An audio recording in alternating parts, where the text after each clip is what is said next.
ഇങ്ങനെയുള്ള അന്തരീക്ഷം വരുമ്പോഴത്തേക്കല്ലേ ഒന്നാവുന്നു അല്ലേ, അല്ലെങ്കിൽ അയൽവക്കപ്പോൾ അടിയും പോളൊക്കെ ആയിരുന്നു ഒരു പൊതുവായൊരു സംഭവം. ഇത്രയും ഇങ്ങനെ ഇതാക്കി എടുത്തിട്ട് ഒരു എന്തിനാണ് ഈ വികസനം ഇവിടെ വരണമെന്ന് ഒരു പിടിയില്ലാതിരിക്കുകയാണ്. ചാക്കിട്ട് മണ്ണ് നിറച്ചു തരുന്നത് ഇത് എങ്ങനെയാണ്? ചാക്കിട്ട് മണ്ണ് നിറച്ചു തരുന്നത് നമുക്ക് കേന്ദ്ര സർക്കാരിൽ നിന്ന് എന്തൊരു ചെയ്തു തരും നമുക്ക്? മറുപടി തരേണ്ടതും പരിഹാരം ഉണ്ടാക്കേണ്ടതും സർക്കാരാണ്, ജനങ്ങളാണ്, നിങ്ങളുടെ പ്രജയാണ്. നമസ്കാരം, ഇത് വർക്കല തൊടുവയാണ്. ഞങ്ങൾ മുമ്പും ഇവിടുന്ന് വാർത്ത ചെയ്തിട്ടുണ്ട്. ഇപ്പോഴത്തെ അവസ്ഥ എന്ന് പറഞ്ഞാൽ ഭീകരമാണ്. കാരണം ഈ വീടൊക്കെ ഇടിഞ്ഞങ്ങ് പോവാറായി. കാരണം ഇന്നലെ MLA എന്ന് പറയുന്നത് MLA വന്നിട്ട് കണ്ടിട്ടൊക്കെ പോയി. എനിക്ക് അറിഞ്ഞൂടെ MLA ഒരു MLA ഓർമ്മ MLA ഇവിടെ വന്നിട്ട് ഒന്നും പറഞ്ഞതും ആയിട്ടുള്ള ഇതൊന്നുമില്ല, ഒന്നും പറഞ്ഞതൊന്നുമില്ല. വന്ന് കണ്ട് സ്ഥലം കണ്ടിട്ട് പോയിട്ടേ ഉള്ളൂ. ഒന്നും പറഞ്ഞില്ല. ചേട്ടാ എന്താ ഇതിപ്പോ ഈ വീടും എല്ലാം പോകില്ല ഇതായിട്ട് ആകെ ഇതായിട്ട് ഇപ്പൊ 17 വീട് ആകെ കുഴപ്പത്തിലിരിക്കുകയാണ്. 14 വീടുണ്ടെന്ന് നമ്മൾ പറഞ്ഞു. അത് പറഞ്ഞിട്ട് അത് കേട്ടിട്ട് സാർ പോയിരിക്കുകയാണ്. അതിനൊരു നിബന്ധന നമുക്ക് ഇവിടുന്ന് കേന്ദ്രത്തിൽ നിന്ന് നമുക്ക് കിട്ടണം. പൊന്നിയേട്ടാ, ഇത് ഞാൻ ഇപ്പൊ പേടിയാവുന്ന എനിക്ക്. നിങ്ങൾ എങ്ങനെ ഇവിടെ താമസിക്കുന്നത്? നമ്മളിവിടെ കിടക്കരുതെന്ന് മാത്രം പറഞ്ഞിട്ടുണ്ട് രാത്രി. നിങ്ങൾ അങ്ങോട്ട് പോകും പിന്നെ? അതറിയത്തില്ല. എവിടെയെങ്കിലും ബന്ധുക്കളെ വീട്ടിൽ പോവാ. ആടുണ്ട്, കോഴിയുണ്ട്, എല്ലാം ഉണ്ട്. എല്ലാത്തിനും ഇട്ടിട്ട് നമ്മൾ എങ്ങോട്ട് പോകണം? നമുക്കൊന്നും അറിയത്തില്ല. നമ്മൾ എവിടെ പോകണം? നമ്മളെ വാടക കൊടുക്കാൻ നിവർത്തിയില്ല. 12 ദിവസം കൊണ്ട് നമുക്ക് ഈ മഴയും വെള്ളമായിട്ട് നമ്മളിവിടെ കിടക്കുന്ന ആൾക്കാരാണ്. അവർ പെട്ടെന്ന് വന്ന് നമ്മളടുത്ത് മാറാൻ പറഞ്ഞാൽ നമ്മളെ കൊണ്ടൊരു നിവർത്തിയില്ല. അവർ തന്നെ നമുക്ക് വീടെടുത്ത് തരുമെന്നുണ്ടെങ്കിൽ നമ്മൾ മാറിപ്പോ. ഞങ്ങൾ മുമ്പ് ഇതിന്റെ വാർത്ത ചെയ്യപ്പെട്ട അബദ്ധം പറ്റി. കാരണം ഇവിടുത്തെ മെമ്പർ അവർ ആൾറെഡി ഇവിടെ ഉണ്ടായിരുന്നു. കാരണം ഇവിടുന്ന് പോയ സമയത്താണ് ഞങ്ങൾ വന്നത്. പക്ഷെ അത് ഒരു തെറ്റിദ്ധാരണ പരത്തി അവർ ഫുൾ ടൈം ഇന്നലെ രാത്രിയും കൂടെ ഉണ്ടായിരുന്നു അല്ലേ? ഉണ്ടായിരുന്നു. എപ്പം വിളിച്ചാലും വരും. അവർ വന്ന് അന്വേഷിക്കുന്നുണ്ടായിരുന്നു. നമുക്ക് പരാതിയൊക്കെ അവരാണ് എഴുതി തന്നത്, പിന്നെ എല്ലാവർക്കും കൊടുക്കാനായിട്ട്. കാരണം അത് നെഗറ്റീവായിട്ട് വന്ന വാർത്ത. കാരണം അത് ആരോ പറഞ്ഞതാണ്. അല്ലാതെ മെമ്പർ എപ്പോഴും ഇവിടെ ഇന്നലെ സന്ധ്യയ്ക്ക് വരെ ഇവിടെ ഉണ്ടായിരുന്നു. സന്ധ്യയ്ക്ക് ഇവിടെ വീടിഞ്ഞോണ്ടിരുന്നപ്പോഴും വിളിച്ചു പറഞ്ഞു എപ്പോഴും വന്നതാണ്. വിളിച്ചപ്പോഴും അവരുണ്ടായിരുന്നു. സന്ധ്യയ്ക്ക് 6 മണിക്കൊക്കെ വന്നിട്ട് പോകുന്നത്. വാർത്ത ചെയ്തപ്പോൾ ആരോ നെഗറ്റീവ് പറഞ്ഞു. കാരണം പിന്നെ അന്വേഷിച്ചപ്പോൾ അറിയുന്നത് അവര് ഫുൾ ടൈം മെമ്പർ എപ്പോഴും കൂടെ ഉണ്ട് എല്ലാ കാര്യത്തിനും. അത് ആ ചാനലില് ഒരാള് അന്ന് സംസാരിച്ചപ്പോഴത്തേക്ക് പറ്റിയ അബദ്ധമായ സംഭവമാണ്. പിന്നെ മെമ്പർ ഇവിടെ നിന്ന് പോയ സമയത്ത് നമ്മളിപ്പോൾ മെമ്പർ വാർത്ത ചെയ്തത്. അപ്പോഴത്തേക്ക് മെമ്പർ വീട്ടിലായിരുന്നു. പക്ഷെ അത് തെറ്റായ ഒരു ഇതായിരുന്നു. മെമ്പർ ഫുൾ ടൈം അന്ന് ജോലിക്ക് പോകാത്ത നമ്മളെവിടെ പോകും? അതാണ് ചോദിക്കുന്നത്. നമ്മളെവിടെ പോകാനാണ് പോണത്? എവിടെ പോകുന്നത്? ഇത് ആട് കിടക്കുന്നു, ഇത് കിടക്കുന്നു, ഇങ്ങനെ എല്ലാം ഉള്ള നമ്മൾ എവിടെ പോകാനാണ്? ചെയർമാൻ പറയുന്നത് മാറി താമസിക്കാൻ. പിന്നെ വില്ലേജിൽ നിന്ന് ആള് വന്നതും മാറി താമസിക്കാനാണ് പറയുന്നത്. ആളവായോ അല്ലാതെ മാറി നിൽക്കാനെന്ന് പറയുന്നത്. ഇറിഗേഷന്റെ ആൾക്കാരും പറയുന്നത് നിങ്ങൾ ഒന്ന് സൂക്ഷിച്ച് ഇവിടെ ഒന്ന് മാറി നിൽക്കാൻ. ഒരു ചാക്കിട്ട് മണ്ണ് നിറച്ചു തരുന്നത് ഇത് എങ്ങനെയാണ്? ചാക്കിട്ട് മണ്ണ് നിറച്ചു തരുന്നത് നമുക്ക് കേന്ദ്ര സർക്കാരിൽ നിന്ന് എന്തൊരു ചെയ്തു തരും നമുക്ക്? ഈ വീടുകളെല്ലാം താഴെ പോയാൽ അവർ സമാധാനം പറയും. ഇലക്ട്രിക് പോസ്റ്റാണ് മറിഞ്ഞു മാറ്റി കിടക്കുന്നത്. നമുക്ക് കറണ്ടും ഇല്ല. പഠിക്കുന്ന കൊച്ചുങ്ങളൊക്കെ ഉള്ളതാണ്. നിങ്ങളുടെ ആവശ്യമല്ലേ? പറയൂ. മോള് പഠിക്കുന്ന കുട്ടിയല്ലേ? നമുക്ക് ഉറങ്ങാൻ പറ്റത്തില്ല. നമ്മളെ ചെവരൊക്കെ ഇപ്പൊ പോവും. മൊത്തത്തിൽ ഇടുങ്ങി പോകത്തില്ല. ഇങ്ങനെയുള്ള അന്തരീക്ഷം വരുമ്പോഴത്തേക്കല്ലേ ഒന്നാവുന്നു അല്ലേ, അല്ലെങ്കിൽ അയൽവക്കപ്പോൾ അടിയും പോളൊക്കെ ആയിരുന്നു ഒരു പൊതുവായൊരു സംഭവം. കിടക്കുന്നുണ്ടോ? പോസ്റ്റ് മറിഞ്ഞു പോയപ്പോഴത്തേക്കാണ് ലൂസ് ആയത്.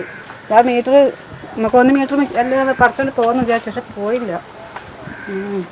എന്റെ പൊന്നു ചേച്ചി, ഇത് എങ്ങനെ ഇവിടെ എങ്ങനെ കിടക്കാന്ന് വെച്ചാൽ നമുക്ക് ഉറക്കമില്ല. ഒരാഴ്ചയായി. ആ വട്ടയുടെ ബലത്തിലാണ് നിൽക്കുന്നത്. ആ വട്ട മറിഞ്ഞു പോകെങ്കിൽ ഓടോട് കൂടി അങ്ങ് പൊട്ടിപ്പോവും. അതിൽ പിന്നെ നമ്മൾ കക്കൂസ് സഹിതം അങ്ങ് ഇറങ്ങി വരും.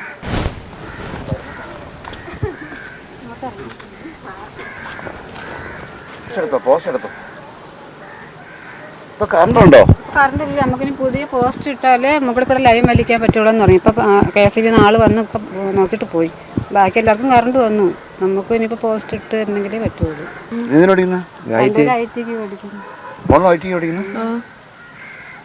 എന്തൊരു അവസ്ഥ ഒരു വികസനത്തിന്റെ പേരിൽ ഇത് മൊത്തം ഇടിഞ്ഞങ്ങ് പോയി. ഇത് ആക്കയ്ക്കോ കമ്മീഷൻ വാങ്ങാൻ വേണ്ടി ആക്കയ്ക്കോ കൊടുത്ത ഒരു കോൺട്രാക്റ്റാണിത്. ഇതൊക്കെ ചൂണ്ടിക്കാണിക്കാൻ ഞങ്ങൾ മാത്രമേ ഉള്ളൂ. വേറെ ചാനലും വന്നായിരുന്നു ഇവിടെ. റിപ്പോർട്ടറും കൊണ്ട് ആരോ അക്കരെ ഭാഗത്ത് വന്നു. ആണോ? നമ്മള് പോകുന്നിടത്താണ് അറിയുന്നത്. ഇവിടെ അവസ്ഥയൊക്കെ ഭീകരമാണത്. ആ വീട് ഇടിഞ്ഞു പോകാൻ പോകുന്നു, അപ്പുറത്തെ വീട് ഇടിഞ്ഞു പോകാൻ പോകുന്നു, ഈ വീട് ഇടിഞ്ഞു പോകാൻ പോകുന്നു. എല്ലാം കൂടെ 14 കുടുംബങ്ങളുണ്ട് അങ്ങ് അറ്റം വരെ. ഇതിന്റെ അപ്പുറത്ത് ഭാഗം ഇതുപോലെ പൊട്ടിക്കിടപ്പുണ്ട്. 14 കുടുംബമുണ്ട്. അവിടെയൊക്കെ 14 കുടുംബങ്ങളുണ്ട്. എല്ലാവർക്കും വിഷയമാണ്. കഴിഞ്ഞ വാർത്ത നമ്മൾ ചെയ്തായിരുന്നു. കാരണം 14 കുടുംബങ്ങളോളം. 14 അല്ല, അവിടെ ആ പാലമൊക്കെ പോറായില്ലേ, ആ പാലം പോവില്ലേ, ഇത്രയും വിഷയമാണ്. ഇതുവരെ അപ്പുറത്തിന് വീടുണ്ട്, നിങ്ങൾക്ക് അറിയാമെന്നുള്ള വന്നാൽ വേറെ അറിയാവുള്ളൂ അല്ലേ? നമുക്ക് ഈ ഭാഗത്ത് അപ്പം ഉള്ള ഇടിഞ്ഞത് ഈ ഭാഗത്ത് മാത്രം. ഇനി അപ്പുറത്തോട്ടുള്ളത് വീടുകൾ എണ്ണ അറിഞ്ഞൂടെ അങ്ങ് കണ്ണമ്പ വരെ ഉണ്ട്. ചേച്ചിക്ക് എന്താ ജോലിയുണ്ടോ? ഇല്ല ഇല്ല, ഹസ്ബൻഡിനും ജോലിയുണ്ട്, കൂലിപ്പണിക്ക് പോകണം. ഞാൻ ആദ്യമേ പറഞ്ഞായിരുന്നു വികസനം വേണം വേണ്ടെന്ന് ഞങ്ങൾ ആരും പറയുന്നില്ല. പക്ഷേ വികസനം ചെയ്യുമ്പോഴത്തേക്ക് നാട്ടുകാരുടെ കാര്യം ശ്രദ്ധിക്കണം. ഒരാളെ കൊലയ്ക്ക് എടുത്തിട്ട് എന്ത് വികസനം, അല്ലൊരു കാര്യമുണ്ടോ?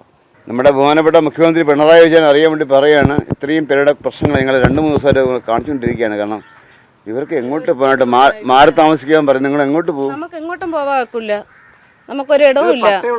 ആ പട്ടയുണ്ട്. കഴിഞ്ഞ വർഷവും കരം അടച്ചതാണ്, ഈ വർഷത്തെ കരം അടച്ചതാണ്. ഒരു കനാലിന്റെ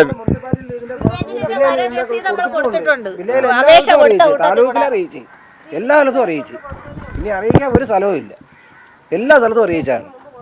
ഒരു കനാലിന്റെ വികസനത്തിന് വേണ്ടിയിട്ട് ഇത്രയും ജനങ്ങളെ ബുദ്ധിമുട്ടിക്കുക എന്ന് പറഞ്ഞു കഴിഞ്ഞാൽ, കാരണം എന്തിനാണ് ഈ കനാൽ വികസിപ്പിക്കുന്നത് മനസ്സിലാവുന്നത്. കാരണം ഇപ്പോഴും നമ്മുടെ ഒരു വാർത്ത ചെയ്തേ ഉള്ളൂ. കാരണം അവിടെ വെള്ളമെല്ലാം കൂടെ പോയിട്ട് വീടുകളിൽ കയറുന്നു, അല്ലെങ്കിൽ വർക്കല നഗരത്തിലെ മാലിന്യം മൊത്തം ചെന്ന് കയറുന്ന കുറേ വീട്ടിലേക്കാണ്.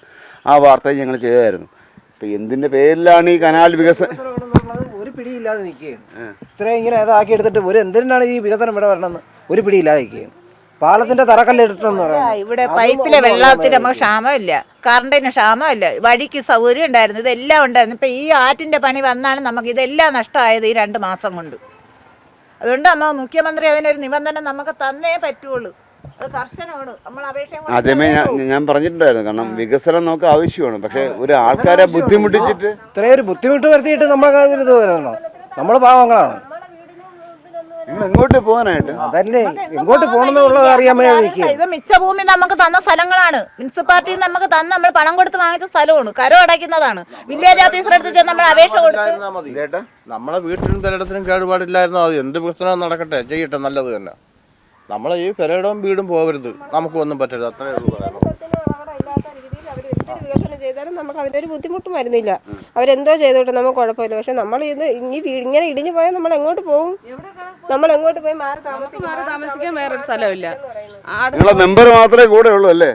അല്ല നമ്മളെ വിളിച്ച അവരൊക്കെ വന്ന് വില്ലേജിൽ നിന്ന് ഓഫീസിൽ നിന്ന് സാറന്മാരൊക്കെ വന്ന് കണ്ട് നിങ്ങൾ ജീവൻ രക്ഷിക്കാൻ നിങ്ങൾ മാറി താമസിക്കണമെന്ന് പറഞ്ഞിട്ടുണ്ട്.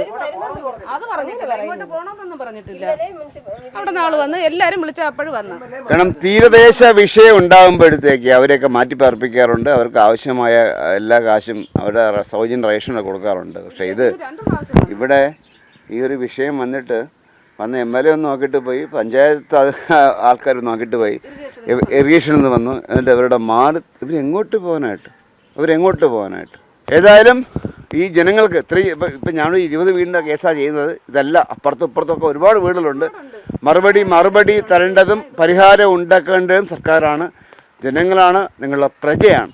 ഇസ്മേൽ സുണ്ടി, ക്യാമറമാൻ അരുൺ സാറിനൊപ്പം ശ്രീകുമാർ സൈനിങ്.